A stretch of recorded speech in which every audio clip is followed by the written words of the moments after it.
عندما نتحدث عن العرب في كأس العالم، فنحن لا نتحدث فقط عن مشاركات متفرقة أو نتائج عابرة، نحن نتحدث عن لحظات صنعت ذاكرة كاملة. هناك منتخب فتح الباب لأول مرة، ومنتخب كسر حاجز الفوز، ومنتخب هزم ألمانيا ثم خرج بواحدة من أكثر القصص ظلما في تاريخ المونديال، ومنتخب كتب أول عبور عربي للدور الثاني، وآخر سجل هدفا ما زال حاضرا في كل أرشيف للبطولة. ثم جاءت الألفية الجديدة، فعادت الجزائر لتحرج بطل العالم، وأسقطت السعودية الأرجنتين في ليلة تاريخية قبل أن يكتب المغرب أعظم إنجاز عربي وإفريقي بالوصول إلى نصف نهائي كأس العالم.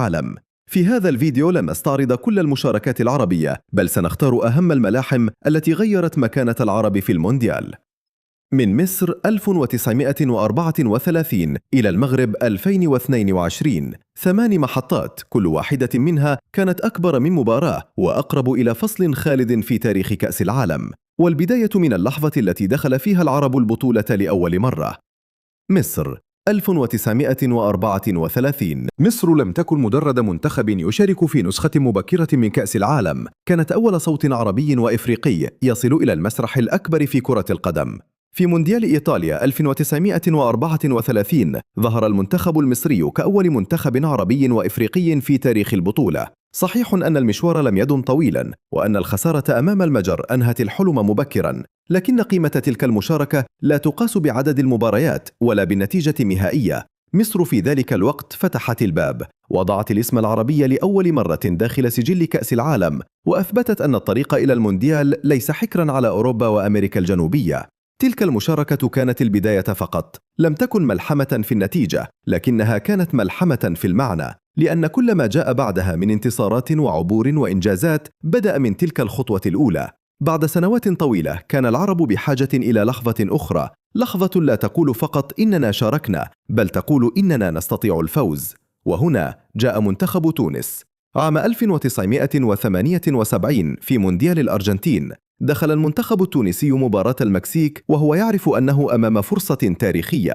المنتخبات العربية والإفريقية لم تكن قد حققت أي انتصار في كأس العالم، والضغط كان كبيرا خاصة بعد أن تقدمت المكسيك في النتيجة، لكن تونس لم تسقط أمام الضغط. في الشوط الثاني تغير كل شيء، المنتخب التونسي عاد بقوة، سجل ثم واصل، ثم أنهى المباراة ب3 أهداف مقابل هدف. تونس حققت أول فوز عربي وإفريقي في تاريخ كأس العالم، وهنا لم يكن الانتصار مجرد 3 نقاط، كان كسرا لحاجز نفسي، كان رسالة بأن المنتخب العربي لا يدخل المونديال فقط ليقاوم أو يتعلم، بل يستطيع أن ينتصر ويقلب مباراة ويترك بصمته أمام العالم. هذه اللحظة جعلت الجماهير العربية تنظر إلى كأس العالم بطريقة مختلفة. بعد مصر كانت البداية، ومع تونس جاء الدليل الأول: العرب قادرون على الفوز. ثم جاءت واحدة من أشهر الحكايات العربية في تاريخ المونديال، الجزائر 1982. منتخب الجزائر في مونديال إسبانيا لم يكن ضيفا هادئا، دخل البطولة بروح عالية وبجيل يملك الجرأة والموهبة، لكن القرعة وضعته أمام ألمانيا الغربية، أحد أقوى منتخبات العالم في ذلك الوقت. قبل المباراة كثيرون اعتبروا النتيجة محسومة، لكن الجزائر دخلت الملعب بعقلية مختلفة تماما، لم تلعب بخوف ولم تنتظر الهزيمة، لعبت بسرعة، بشجاعة، وبإيمان واضح أنها قادرة على إسقاط العملاق الألماني. والنتيجة كانت تاريخية، الجزائر تهزم ألمانيا الغربية بهدفين مقابل هدف. رابح ماجر والإخضر بلومي صنعا واحدة من أكبر مفاجآت كأس العالم، لم يكن فوزا عابرا، بل كان إعلانا أن المنتخب العربي يستطيع أن يهزم الكبار في أكبر بطولة. ولم تتوقف الجزائر هناك، فازت أيضا على تشيلي ب3 أهداف مقابل هدفين، لتصبح من أوائل المنتخبات العربية والإفريقية التي تحقق فوزين في نسخة واحدة. لكن القصة لم تنتهي بالفرحة، جاءت مباراة ألمانيا الغربية والنمسا، أو ما عرف لاحقا بفضيحة خيخون. نتيجة خدمت المنتخبين الأوروبيين، وأخرجت الجزائر بطريقة بقيت واحدة من أكثر اللحظات ظلما في تاريخ كأس العالم. خرجت الجزائر رغم أنها قدمت بطولة تستحق العبور، لكن المفارقة أن هذا الظلم جعل اسم الجزائر خالدا أكثر. فبعد تلك الحادثة تغير نظام مباريات الجولة الأخيرة في دور المجموعات، وأصبحت تلعب في نفس التوقيت حتى لا يتكرر ما حدث. الجزائر 1982 لم تحقق فقط فوزاً تاريخياً، لقد أجبرت كأس العالم على تغيير قواعده، وبعد 4 سنوات حمل المغرب الحلم العربي إلى مرحلة جديدة. في مونديال المكسيك 1986 وقع المغرب في مجموعة صعبة تضم إنجلترا، بولندا والبرتغال. مجموعة كهذه كانت كفيلة بجعل أي منتخب يدخل بحذر، لكن المغرب لم يدخل البطولة بعقلية الخائف. بدأ بتعادل أمام بولندا، ثم تعادل آخر أمام إنجلترا، قبل أن تأتي مباراة البرتغال، وهناك كتب المنتخب المغربي التاريخ، فوز ب3 أهداف مقابل هدف، أداء كبير وشخصية قوية جعلت المغرب يتصدر المجموعة ويصبح أول منتخب عربي وإفريقي يتأهل إلى الدور الثاني في كأس العالم. هذا الإنجاز كان مفصلياً، لأن العرب بعد تونس عرفوا طعم الفوز، وبعد الجزائر عرفوا معنى مقارعة الكبار، لكن المغرب 1986 منحهم شيئاً جديداً: العبور. في دور 16 واجه المغرب ألمانيا الغربية وخسر بصعوبة بهدف متأخر، لكن الخروج لم يقلل من قيمة ما حدث. المغرب أنهى عقدة الدور الأول ورفع سقف الطموح العربي والإفريقي.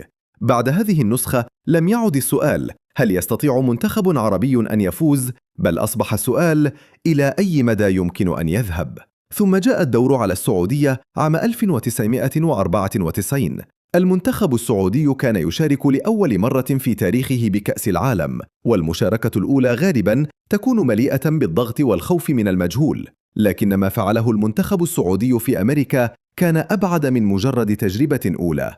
السعودية حققت فوزاً مهماً على المغرب في أول مواجهة عربية خالصة في تاريخ كأس العالم، ثم جاءت اللحظة التي ستعيش للأبد: هدف سعيد العويران أمام بلجيكا. العويران استلم الكرة من منتصف الملعب تقريباً وانطلق، تجاوز لاعباً ثم آخر وواصل الركض وسط دهشة الجميع قبل أن يسجل واحداً من أجمل الأهداف في تاريخ المونديال. هذا الهدف لم يكن مهماً فقط لأنه منح السعودية الانتصار، كان مهماً لأنه أصبح صورة خالدة للعرب في كأس العالم، لقطة تتكرر في كل أرشيف وكل فيديو عن أجمل أهداف البطولة. السعودية تأهلت إلى دور 16 من أول مشاركة، وهذا وحده إنجاز كبير، لكن الأجمل أن تلك المشاركة تركت أثراً لا ينسى: منتخب عربي جديد يعلن حضوره، وهدف عربي يدخل ذاكرة كأس العالم من أوسع الأبواب. مرت سنوات وتغيرت الأجيال، لكن الجزائر عادت في 2014 لتكتب فصلاً جديداً. مونديال البرازيل كان موعداً مع جيل جزائري مختلف، منتخب يملك السرعة والروح والجرأة، والأهم الرغبة في تجاوز الماضي. هذه المرة لم تكن الجزائر تريد فقط أداء محترما، بل كانت تريد العبور، وبالفعل تحقق ذلك. الجزائر قدمت مباريات قوية وحققت فوزا كبيرا على كوريا الجنوبية، ثم وصلت إلى دور 16 لأول مرة في تاريخها. لكن اللحظة الأهم جاءت أمام ألمانيا. مرة أخرى ألمانيا في طريق الجزائر، لكن هذه المرة في الأدوار الإقصائية، وألمانيا كانت من أبرز المرشحين للقب.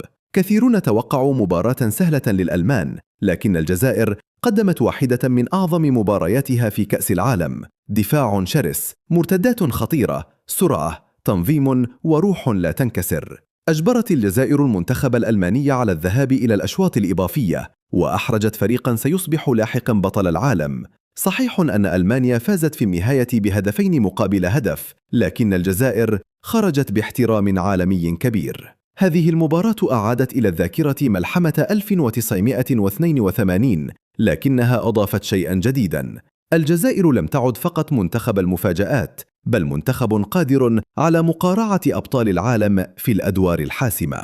ثم وصلنا إلى مونديال قطر 2022، مونديال مختلف للعرب بكل المقاييس، أول كأس عالم على أرض عربية، وسط حضور جماهيري عربي ضخم، وأجواء جعلت كل منتخب عربي يشعر أنه يلعب قريبا من بيته.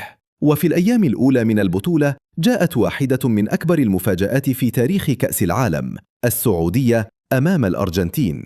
منتخب أرجنتيني يقوده ليونيل ميسي يدخل البطولة بسلسلة طويلة دون هزيمة وبطموح واضح نحو اللقب. في المقابل السعودية تدخل المباراة وهي تعرف أن العالم كله تقريبا يرشح الخصم.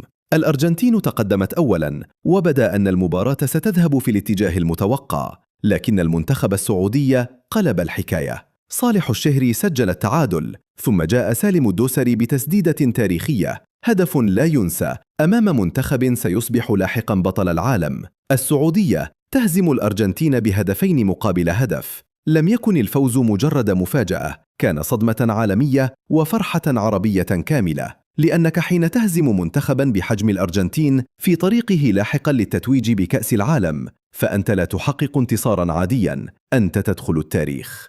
ربما لم تكمل السعودية مشوارها بعيداً في البطولة، لكن تلك الليلة بقيت كافية لتضع اسمها بين أعظم مفاجآت المونديال. لكن قطر 2022 لم تكتفي بهذه اللحظة، كانت على موعد مع أعظم إنجاز عربي وأفريقي في تاريخ كأس العالم. المغرب 2022.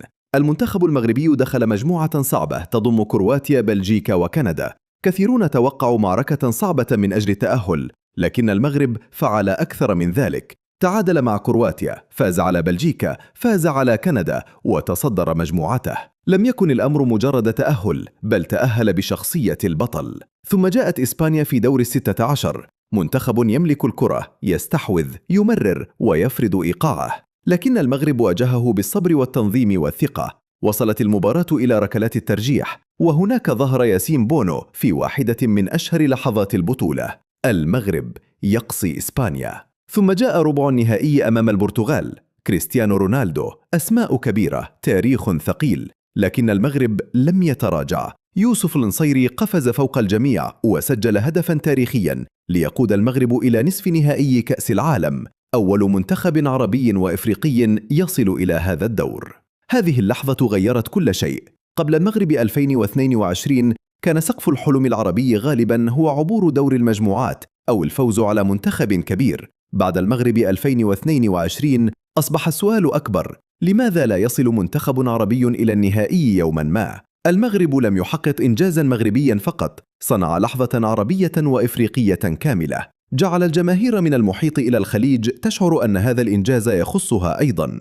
كان منتخباً منظماً، مقاتلاً، ذكياً، ومؤمناً بحلمه. ولهذا بقيت رحلته في قطر أعظم ملحمة عربية في تاريخ كأس العالم.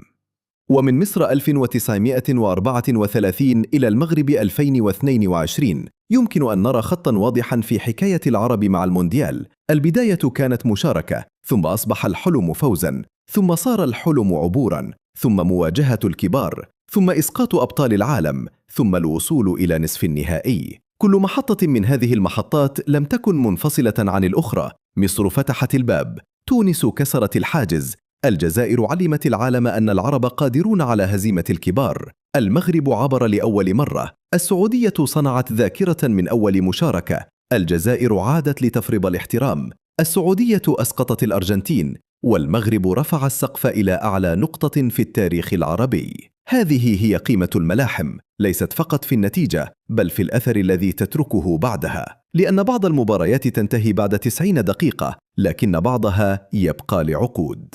وبالنسبة للعرب، كأس العالم لم يكن دائما طريقا مفروشا بالانتصارات، كان مليئا بالخسارات والخيبات والخروج المبكر. لكن وسط كل ذلك ظهرت لحظات لا تنسى، لحظات كافية لتجعل الأجيال الجديدة تؤمن أن الحلم ممكن. واليوم بعدما فعله المغرب في 2022 وبعدما فعلته السعودية أمام الأرجنتين، لم تعد الجماهير العربية تنتظر مجرد مشاركة جيدة. الجماهير أصبحت تنتظر أكثر، تنتظر منتخباً عربياً يعبر بعيداً، ينافس بجرأة ويصنع ملحمة جديدة. ربما تأتي الملحمة القادمة من المغرب مرة أخرى، ربما من السعودية، ربما من الجزائر أو تونس أو مصر، وربما من منتخب عربي جديد لم يكتب قصته بعد. لكن المؤكد أن العرب لم يعودوا صفحة هامشية في تاريخ كأس العالم. لديهم بدايات وانتصارات وظلم وأهداف خالدة وليال لا تنسى، وإنجاز نصف نهائي سيبقى شاهداً على أن الحلم العربي يمكن أن يصل بعيداً.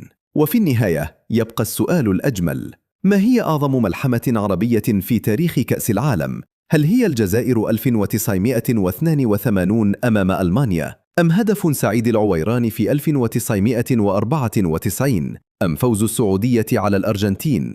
أم رحلة المغرب التاريخية إلى نصف نهائي قطر؟ اكتب رأيك في التعليقات، لأن تاريخ العرب في المونديال لم ينتهي بعد، وربما تكون الملحمة القادمة أقرب مما نعتقد.